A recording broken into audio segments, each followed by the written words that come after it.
a big part of the world of business is paying attention to things we call demography and diversity. I mentioned already about the aspect of baby clothes. We always assume that you're going to target that 20 to 30-year-old market.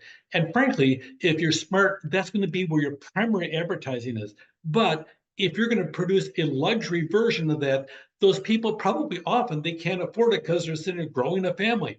If you appeal to the grandparents, you might be able to get an awful lot of more profit from a similar product you'd be selling really something for $12. You might be able to just put a couple of glitters on it and everything else and charge $36 and make an awful lot more profit.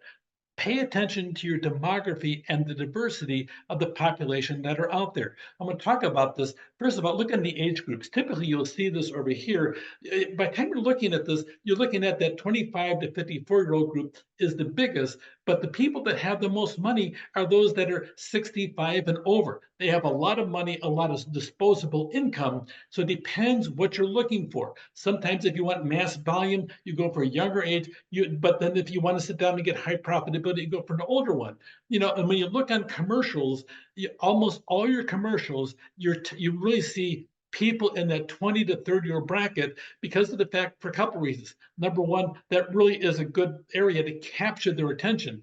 If you get them buying Nike tennis shoes at the age of 14 and brainwashing that Nike, Nike, Nike, Nike, if you get them chanting Nike, Nike at 14, and then at 16, and then at 20, they keep on buying Nike, Nike at 30, and they keep on buying Nike, Nike, Nike at 40 and 50 and 60. Yes, you get them addicted to your brand name. That's the idea of advertising.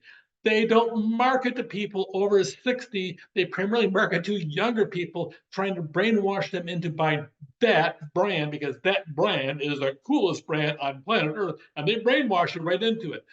Over by race, a lot of times you're going to pay attention to the aspect of race as to where they're at. And yes, some advertising is focused in on different aspects of it, but pay attention to what's out there. Right now in the United States, generally, we have a 76% population of white. You have Hispanic is 18.3%.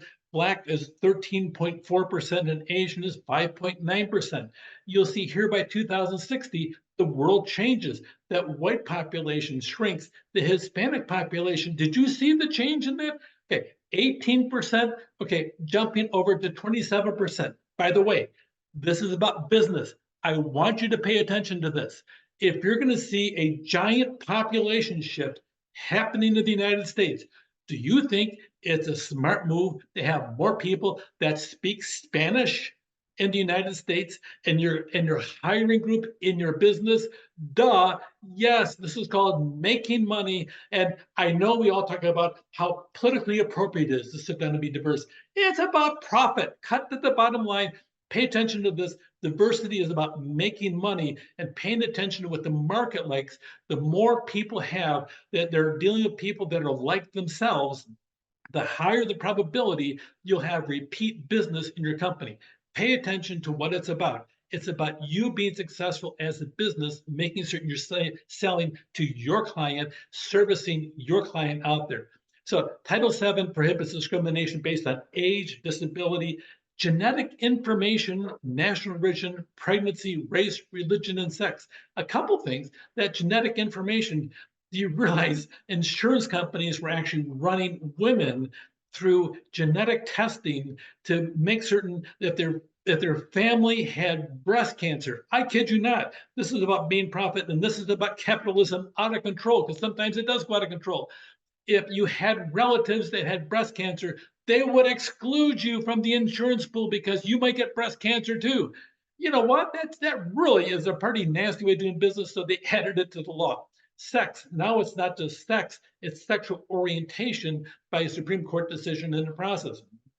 This age discrimination, by the way, just so you know, is probably the largest group of people discriminated in the United States is based on age. Even though it's against the law, If you discriminate over somebody over the age of 40, you can sue, except you almost can never prove it. They just say, oh, we want to sit down and have more of this. So by the time you're done, so pay attention to the issue of Social Security because Congress always does, and they reduce different benefits. You're seeing Social Security now, there's more people going on to Social Security than can pay for it as well. So you'll see this will be a constant issue over the years.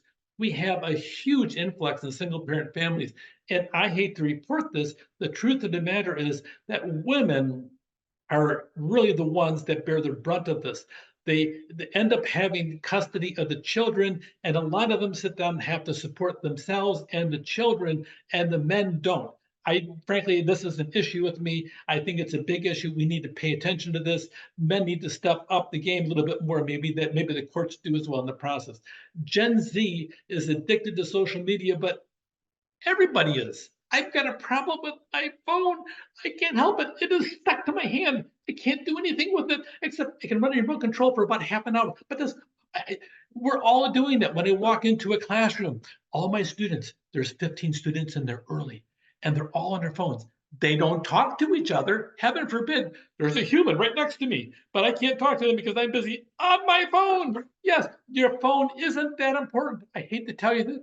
What would happen if your phone didn't work for 24 hours? Oh, yes. So Gen Z is online, but you know what? Everybody's online. Gen Z is more online than most. But that being said, it's going to be part of our culture no matter what. Demography and diversity. I like the aspect that yeah, everybody is all raising the banner and everything else. We need to have this for the better of our culture. But this is the business class. Let me make it real clear. Demography and diversity, you need to pay attention.